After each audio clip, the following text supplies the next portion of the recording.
ఈ రోజున ఏ నీడను ఆశ్రయిస్తూ ఉన్నావో ఒకసారి నిన్ను ప్రశ్నించుకోవాలి.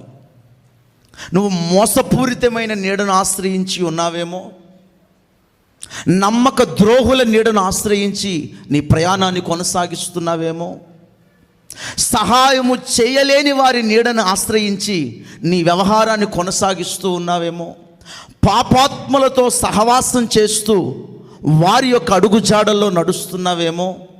ఈ రోజున ఎన్ని వార్తలు మన సమాజంలో చూడటం లేదని, నమ్మిన వారే ఫుల్గా తాగించి తీసుకెళ్ళి చంపి అవతల పడేస్తున్నారు. ఇంట్లో పని చేసిన వాళ్ళే మెడకాయలు కోసేసి వెళ్ళిపోతూ ఉన్నారు. ఎక్కడ చూసిన మోసం, దగ, కుట్రపూరితమైన వ్యవహారాలు కళ్ళ ముందే కనబడుతూ ఉండగా, ఈ రాత్రి నా ప్రభు మీకు చెప్పమన్న మాట ఒకే ఒకటి: నువ్వు ఏ పరిస్థితుల్లో ఉన్నా, ఏ కష్టకాలంలో ఉన్నా, ఏ కన్నీటి వ్యధలో ఉన్నా, ఎవరు నీకు ఆధారమున్నా, ఎవరు నీకు ఆధారము లేకపోయినా, అందరి చేత తృణీకరించబడుతున్నా, ఒంటరిగా నీ ప్రయాణం కొనసాగిస్తున్నా, నీ శ్రమలలో నేను నీకు తోడుగా ఉంటాను.